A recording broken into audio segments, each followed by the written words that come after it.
Baik,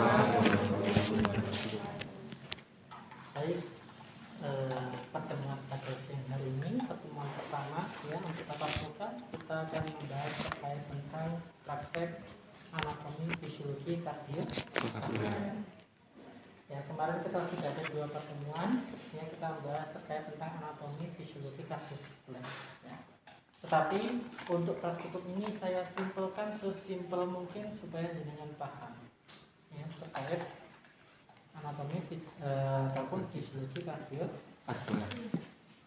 Nah, di dalam sistem kardiovaskuler ya, seperti yang saya jelaskan, ini kita harus belajar 3 bagian dari sistem kardiovaskuler itu sendiri. Yaitu yang pertama kita harus belajar terkait tentang blood, yaitu adalah darah. Yang kedua yaitu adalah vessels, yaitu adalah pembuluh darah.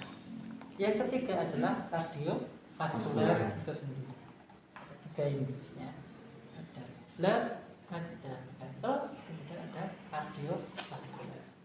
Nah, untuk mempermudah ya, kalau kita belajar terkait tentang anatomi ya, yang perlu kita pahami itu ada 5 bagian yang harus kita pahami. Yang pertama yaitu adalah kita belajar terkait tentang lapisan.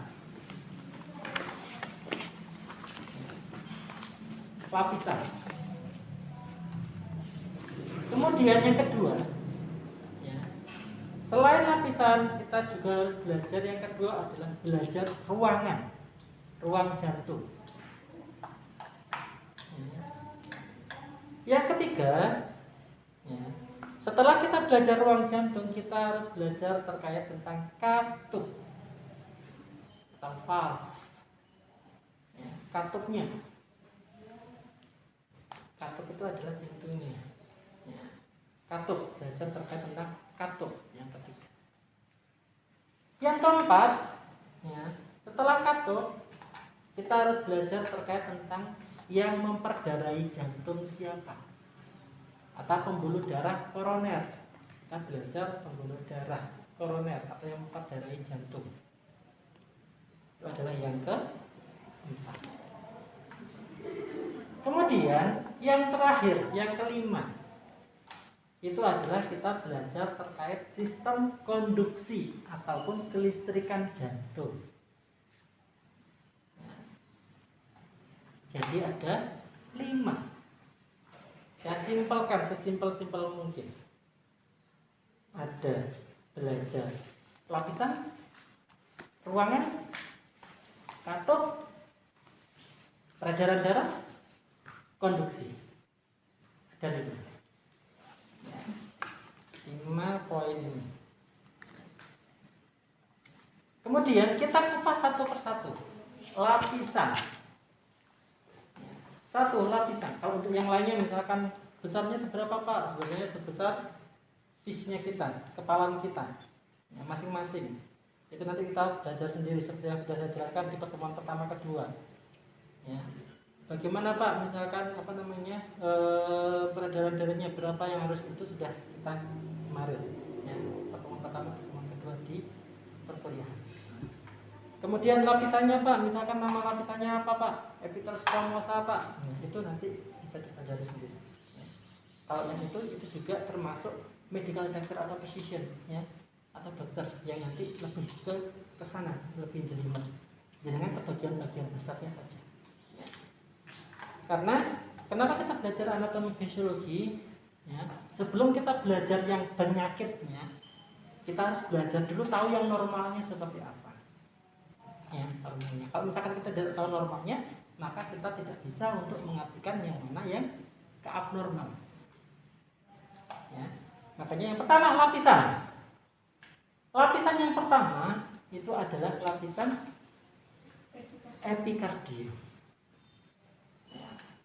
Lapisan kedua adalah myokardium. Jadi epikardium itu lapisan yang paling terluar jantung, itu adalah epikardium. Kemudian lapisan yang kedua, yang tengah itu adalah myokardium, lapisan yang kedua. Kemudian lapisan yang ketiga itu adalah endokardium, lapisan yang paling dalam. Lapisan yang paling tebal juga itu ada di endokardium. Ya, lapisan sudah satu itu saja. Ya. Kemudian ada satu lagi Pak, apa itu? Ya. Itu adalah lapisan yang paling luar, lapisan yang tengah, lapisan yang dalam. Kemudian supaya jantung ini ketika melakukan pemompaannya tidak bermasalah atau tidak bergesekan dengan organ yang lainnya, maka jantung diselimuti atau diselaputi oleh lemak perikardium. Jadi yang menyelimuti jantung ini ada namanya perikardium.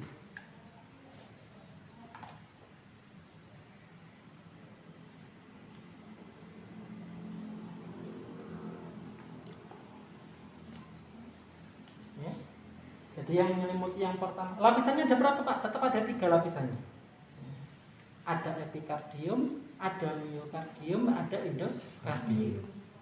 Tapi juga ada yang melapisi jantung, menyelimuti, yaitu adalah perikardium.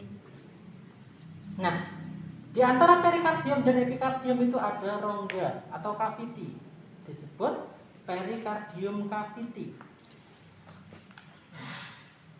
Rongga.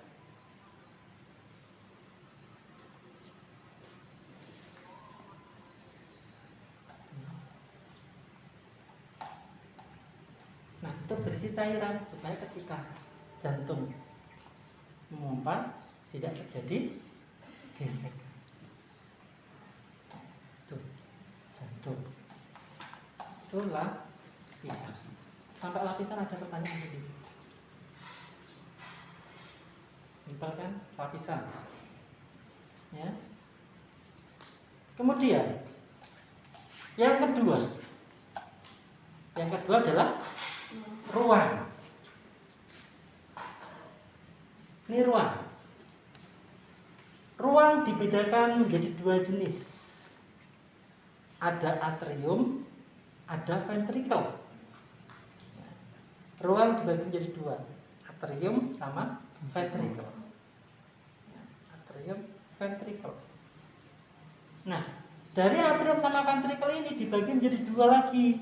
Atrium ada atrium dextra atau kanan, ada atrium sinistra kiri.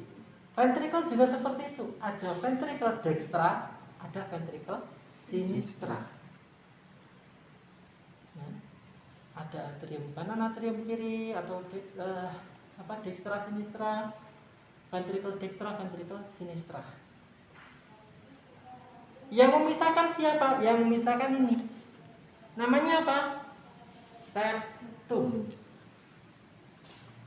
Yang memisahkan adalah septum. Yang memisahkan adalah septum. Oke. Septum. Itu adalah ruang jantung.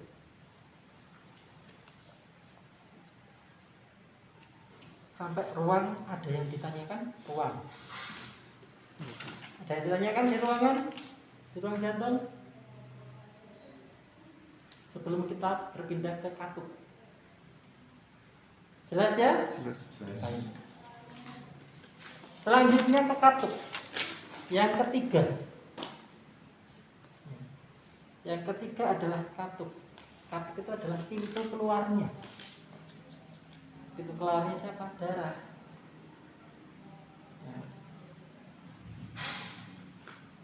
Nah, katup juga dibedakan menjadi 2 jenis. Kalau ruangan dibedakan menjadi 2 jenis, atrium sama ventricle. Setiap jenis ada 2 jenis juga, dextra sinistra, dextra sinistra. Kalau katup dibedakan menjadi 2 jenis. Yang pertama itu adalah katup atrioventrikuler. Atrioventrikuler.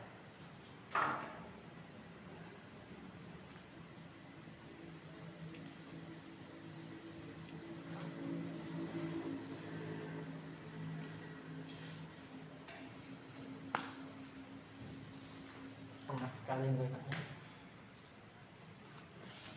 Atrioventrikuler. Atrioventrikuler, kenapa disebut atrioventrikuler? Karena menghubungkan antara atrium dan ventrikel. Disebut atrioventrikuler. Atrioventrikuler ini dibedakan menjadi dua jenis lagi.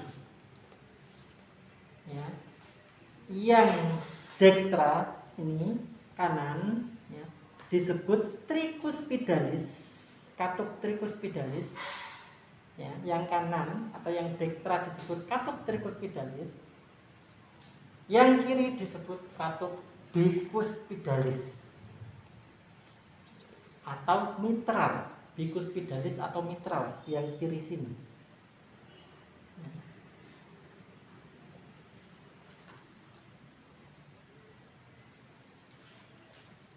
Tricuspidalis, bicuspidalis.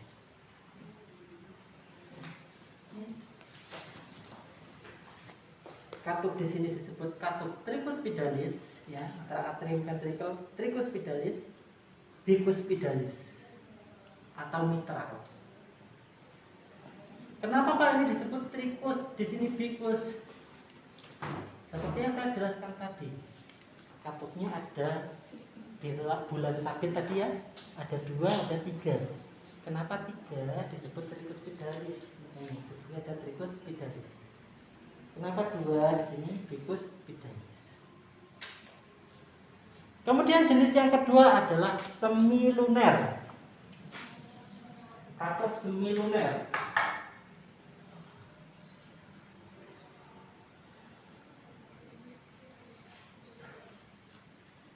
Katup semiluner. Katup semiluner itu dibedakan lagi juga menjadi 2 jenis. Ada katup pulmonalis, ada katup aorta. Ada katup pulmonalis ya. Ini katup pulmonalis itu nanti ke sini ya. Ini katup pulmonalis ya. Nanti ke paru-paru kiri, paru-paru kanan itu katup pulmonalis ya. Kemudian katup aorta yang nanti ke seluruh tubuh.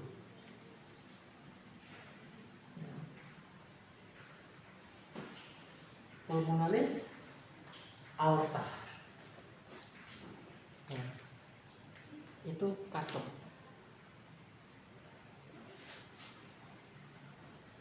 Dari katup ada pertanyaan?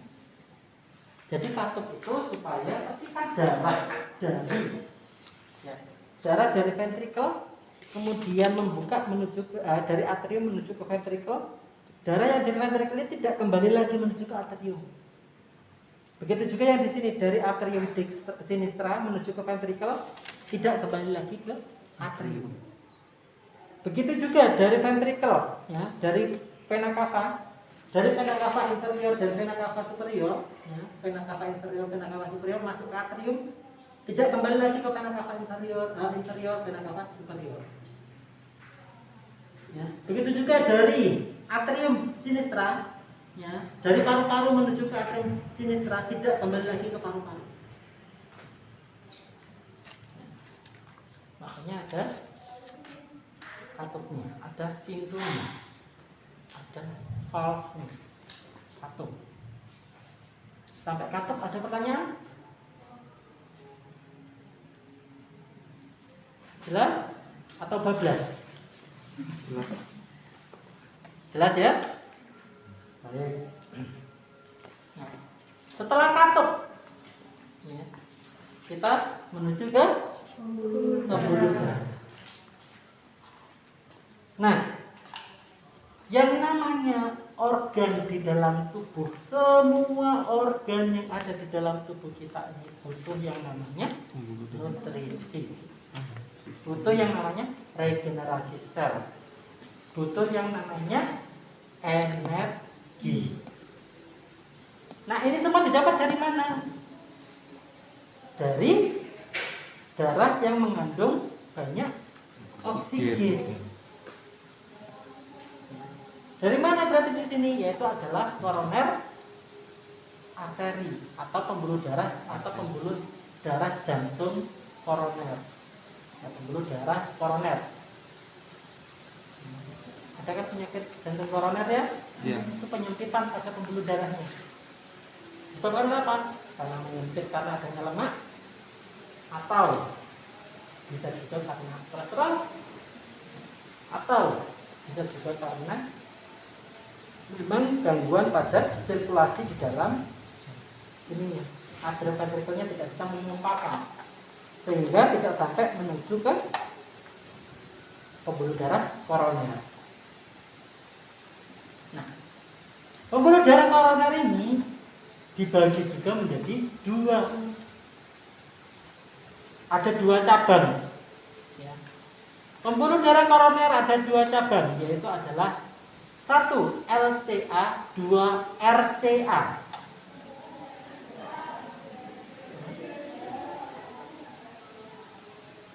Satu LCA, 2 RCA. LCA, left coronary artery. Koroner, pembuluh darah koroner kiri. Satunya adalah right coronary artery, yaitu pembuluh darah koroner kanan.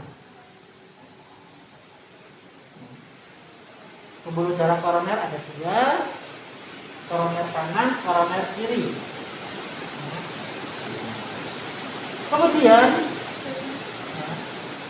untuk koroner kiri dibagi menjadi dua cabang lagi. Ada dua cabang lagi. Yang koroner kiri. Ada apa? Ada sirkumflex dan ada LAD.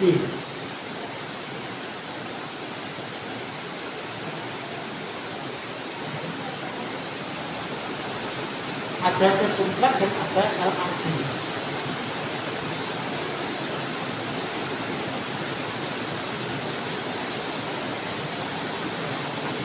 Sirkumflex panas ya. Sirkumflex. Nah, gimana Pak? Ya, sebenarnya ada di sini ya, tapi ini tidak kelihatan. Kalau ini pena, yang biru ini pena, ya. Yang merahnya adalah arteri dari depan. Pena dan arteri, baik arteri diikuti oleh pena karena nanti ada pembuluh darah kapiler. Ya, yang mana nanti dari arteri nanti kalau misalkan sudah miskin oksigen dikembalikan menuju ke vena. Nanti kembali lagi ke vena cava inferior, vena cava superior dan masuk lagi akan diikat oksigen kembali. Nah, di sini untuk yang arteri tadi ada dua, yang right coronary artery, yang right coronary artery jadi memperdarai daerah jantung kanan. Yang left coronary artery memperdarai jantung kiri. Karena di kanan itu cuma pendek, jadi tidak semua kanan diperdarai oleh jantung kanan, oleh arteri kanan. Tetapi diperdarai oleh arteri kiri karena arteri kiri ada dua cabang. Ada sirkumflex, ada LAD, left anterior descendant. Ada dua cabang, sirkumflex dan LAD. Sirkumflex dan LAD. LAD itu adalah left anterior descendant.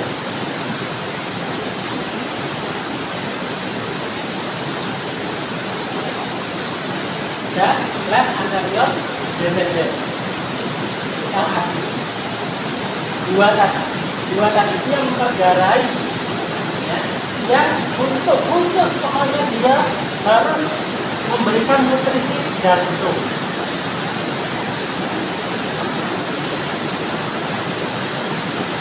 Itu arteri.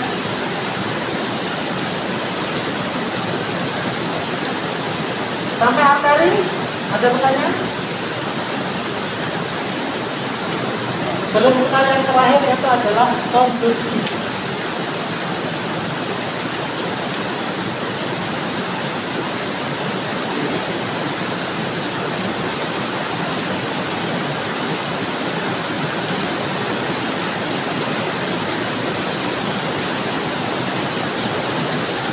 Ada?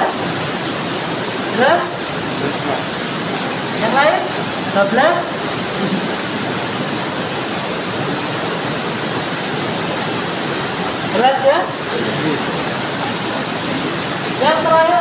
konduksi atau kelistrikan jantung.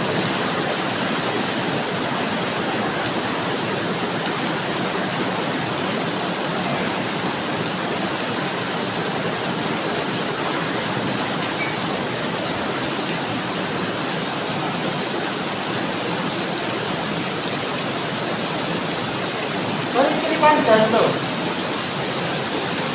Kelistrikan jantung di sana dibagi menjadi empat.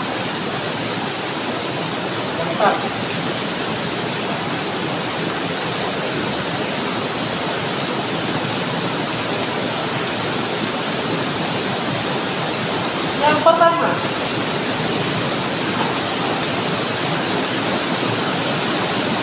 ada S akut, atau sinoatrial loop.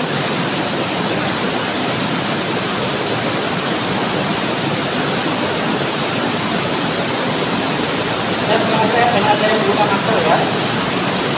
Sinoatrial loop, SAO.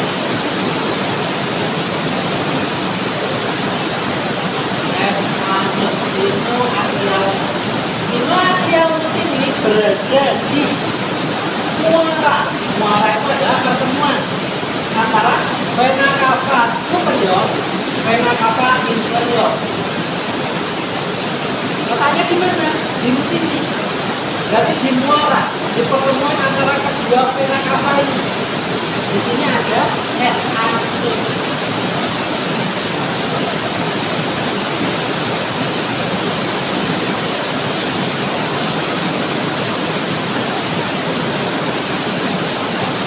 SA1 ini memiliki impuls atau letupan listrik itu 60 sampai 100 kali per menit.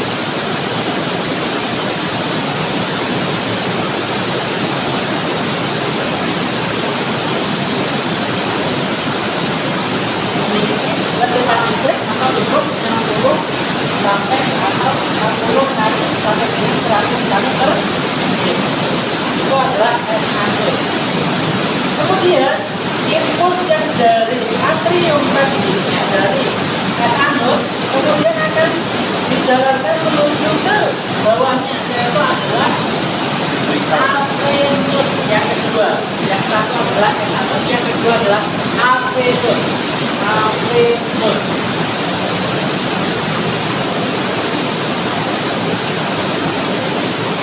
AV node ini, ya, AV node ini memiliki impuls 40 sampai dengan 60 kali per menit.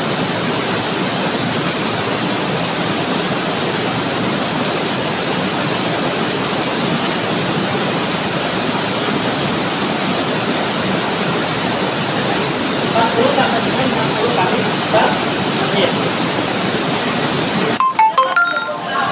Karena letaknya di antara atrium ventricle atau atrioventricular node.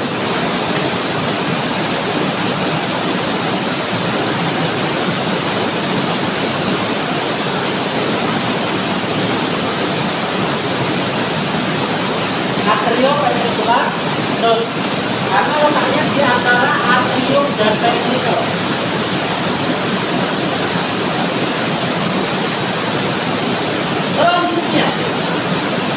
Selanjutnya dari AV node kemudian akan diturunkan menuju ke berkas His yang ketiga. Berkas His HIS. Ada dua cabang, berkas His kiri dan berkas His kanan. Letaknya di mana? Di septum.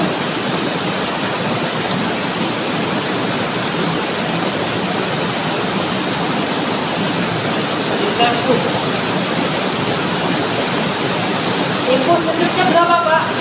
Tidak ada, 0.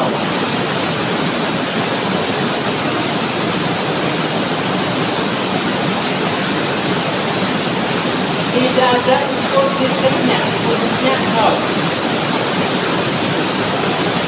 Kemudian dan kiri. Kemudian turun ke bawah disebut serabut Purkinje yang keempat. Serabut Purkinje.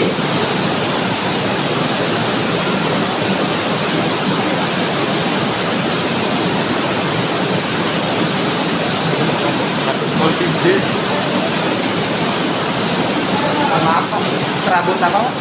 Serabut Purkinje. Purkinje atau Purkinje. Purkinje, P-U-R-K-I-N-J-E atau P-U-R-F-I-N-J-E. Purkinje atau Purkinje.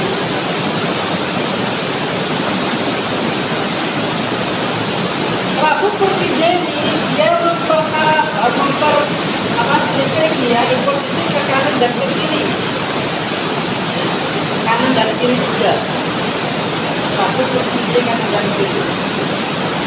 Ada impuls listriknya nggak Pak? Ada. Berapa? 20 sampai 40 kali per menit.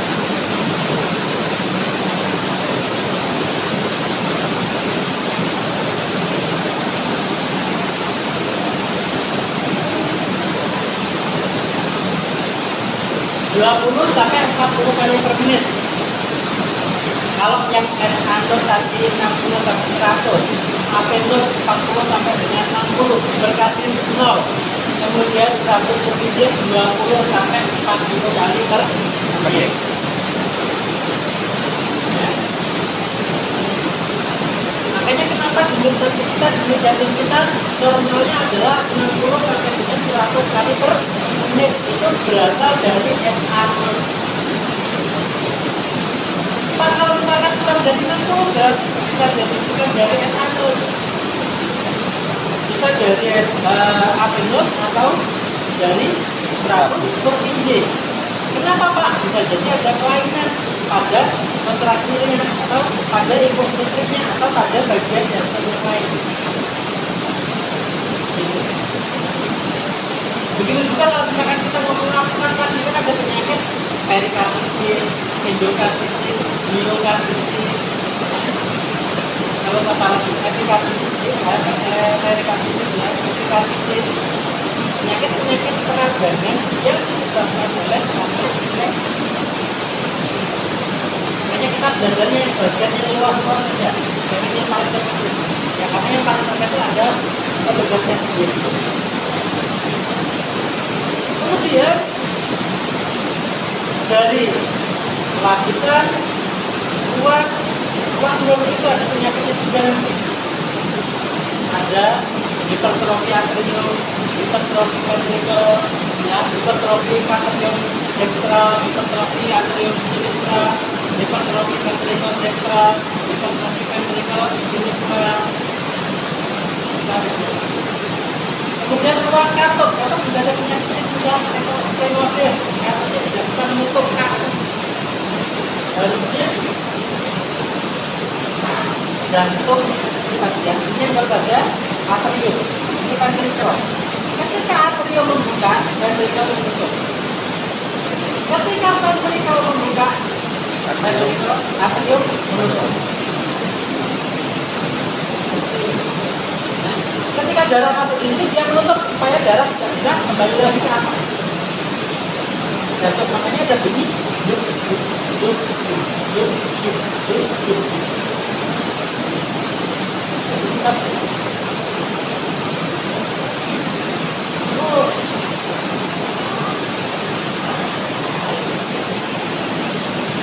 Ketika sudah misalkan jantung kita tidak bisa seperti ini, misalkan tidak bisa menutup secara sempurna, seperti ini, darah akan bercampur, darah tidak bisa menutup secara sempurna, darah tidak bisa masuk secara maksimal. Nanti yang apa? Ada gejalanya sesak, nyeri, cyanosis, sesak nafas, kalau darah dicampur.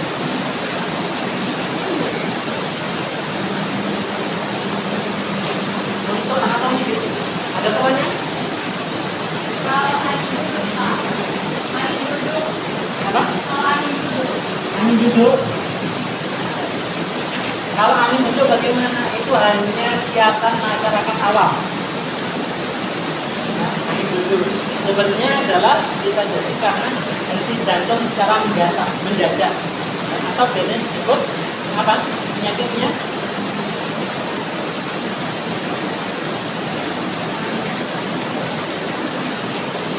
Apa? Mendadak.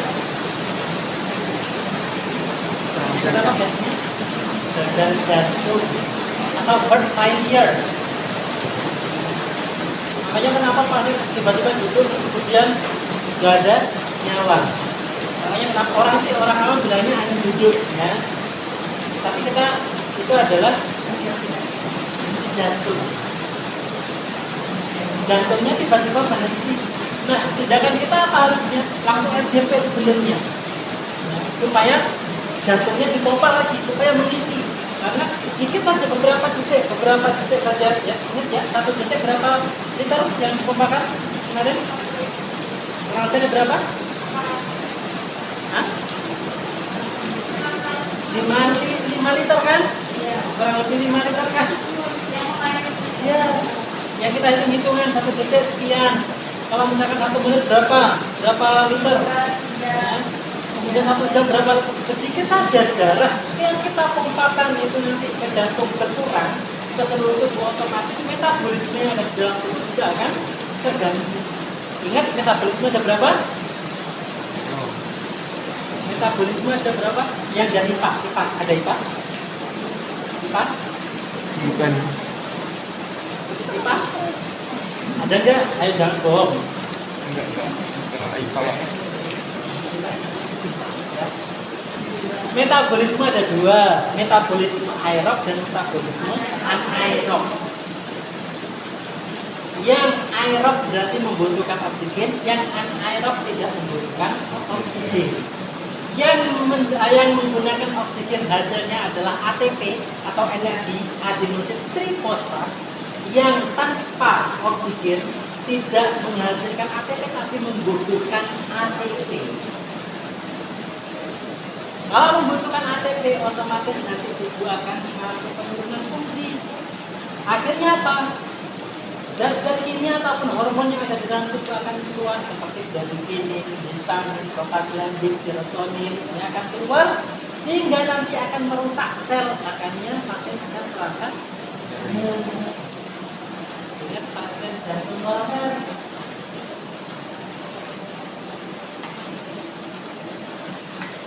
Kalau peredaran darah, kalau koronernya tadi terhambat, ngumpet, ada sumbatan, darah kan tidak bisa lancar. Kemudian apa hasil akhirnya? Metabolisme anaerob, sehingga pasien akan mengalami nyeri dada. Sebenarnya di bagian-bagian yang lain tubuh kita ini, kalau misalkan terjadi penyumbatan juga, nyeri itu juga salah satunya disebabkan oleh itu tadi. Karena metabolisme anaerob sehingga akan mengeluarkan tadi zat-zat tadi itu atau hormon tadi. Reaksi biokimia yang ada dalam tubuh tadi sehingga nanti akan menyebabkan kerusakan pada sel. Kalau selnya rusak, otomatis nanti akan menyebabkan rasa nyeri karena di sana ada reseptornya, ada apa? Neuronnya, ada saraf-sarafnya yang nanti disalurkan menuju ke otak.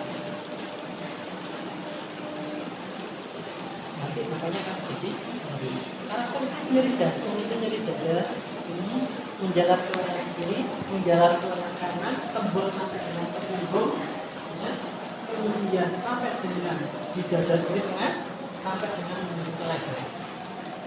Jadi itu karakteristik nyeri jantung. Itu karena adanya metabolisme tadi yang tidak fokus. Metabolisme anaerob. Makanya jantungnya jangan sampai berhenti. Luar biasa kan? Jantung kita ini tidak ada lelahnya. Coba berapa liter sampai saat ini jenengan hidup itu berapa liter yang sudah dipompakan? Begitu juga organ yang lain kan dipompakan oleh jantung, tetapi yang menyaring darah kita adalah ginjal. Berapa liter atau berapa galon yang disaring dalam 1 hari 1 malam oleh ginjal kita? Siklus terus kan, muter terus kan, darah ke jantung, kemudian ke seluruh tubuh, juga ke ginjal, nanti disaring dari ginjal, kemudian dikembalikan lagi, kembali lagi ke jantung, nanti kembali lagi disaring lagi ke ginjal. berat galon dalam satu kali 24 jam. Tapi mereka tidak lelah, hebat, ya. Pencipta kita yang luar biasa, ya. Begitu luar biasanya. Ini juga tidak bisa, ayo berdetak, nggak harus tanpa saran kita, omongan kita, karena ada saraf otonom parasimpatis sama simpatis yang ini. Ya sudah, berdetak sampai kapanpun, nggak usah ditanya, nggak usah gitu.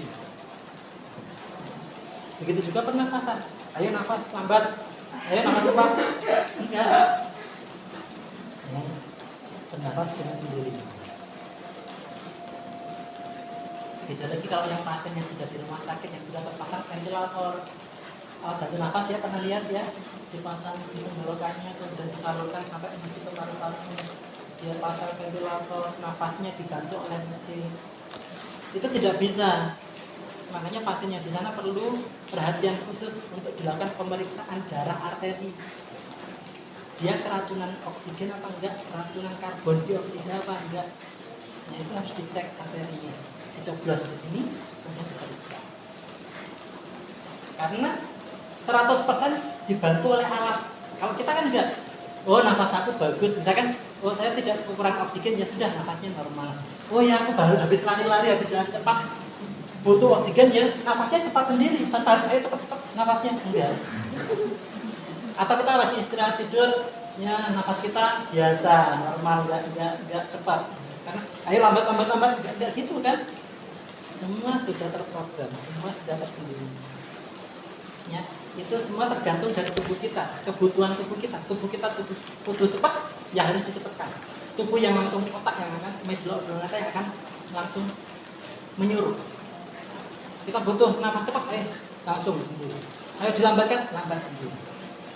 Jantung kita ayo bergerak cepat, cepat. Kenapa nafas cepat, jantung juga ikut cepat, atau jantung cepat, nafas juga cepat? Karena berkaitan darah tadi masuk ke paru-paru. Paru-paru mengangkat oksigen. Kalau jantungnya cepat, nafasnya lambat, oksigennya dari mana terusan? Ya jadi cepat, satu kesatuan semua. Jantungnya cepat, nafas juga harus cepat. Ya. Kemudian ginjal juga harus menyaring cepat, pipisnya juga banyak. Jadi satu kesatuan semua harus bekerja.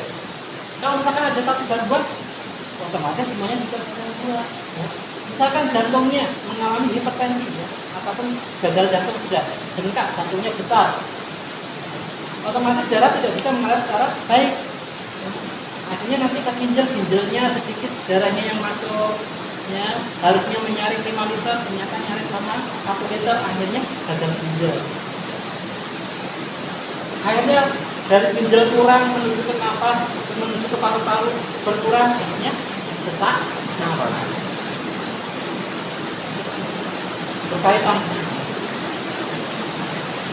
ini anatomi, ya. Jadi lapisan ada ruang, ada atau ada pembuluh darah, kemudian ada konduksi. Minimal itulah yang harus dengan pahami. Kemudian fisiologinya.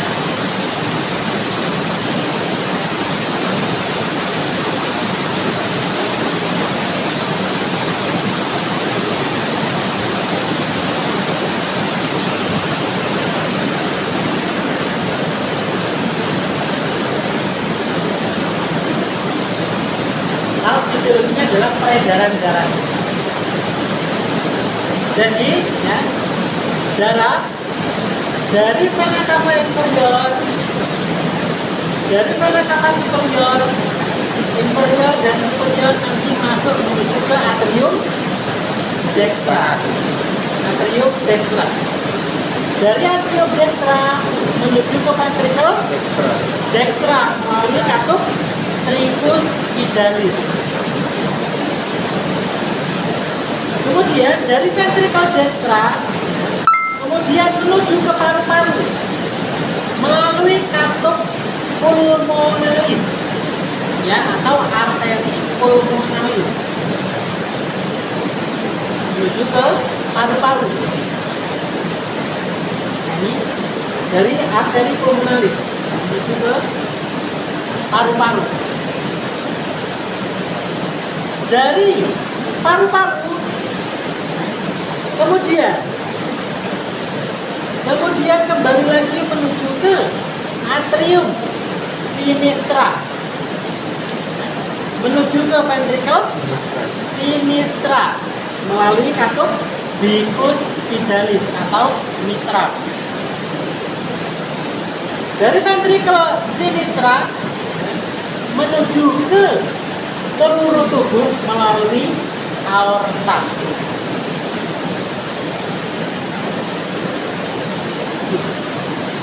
Sebenarnya begitu saja. Anggap saja saya jantung.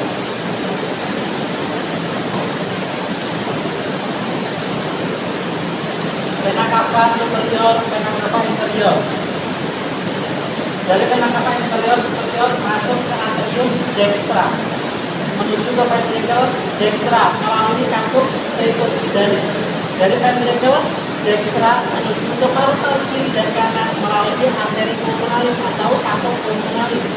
Dari paru-paru kiri dan kanan menuju ke atrium sinistra melalui vena pulmonalis. Dari atrium sinistra menuju ke ventricle sinistra melalui katup bicuspidalis atau mitral. Dari ventricle sinistra menuju ke seluruh tubuh melalui aorta.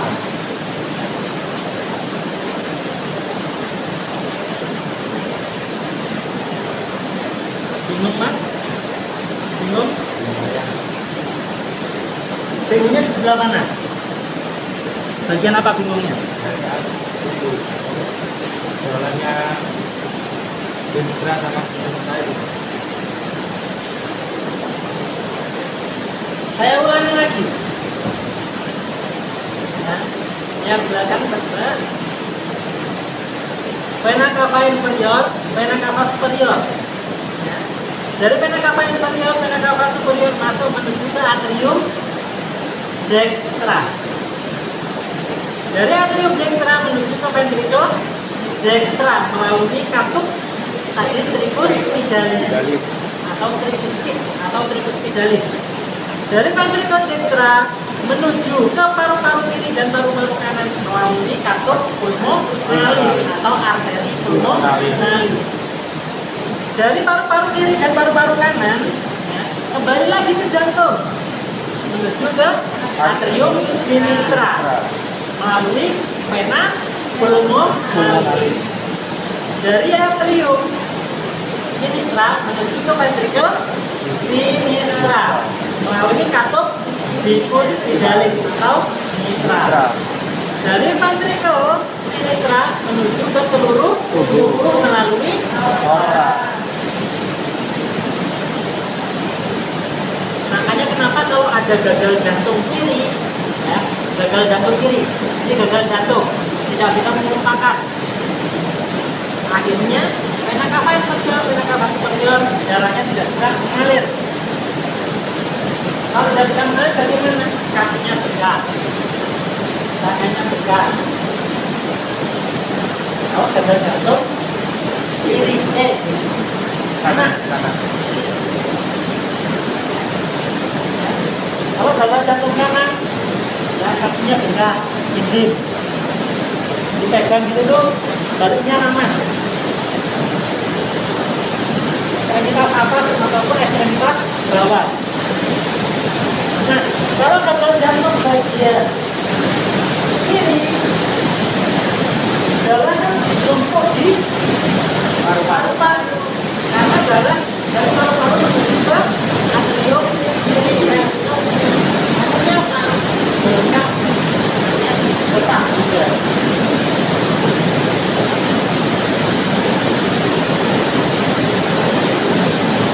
Nah, kalau gagal jantung semuanya,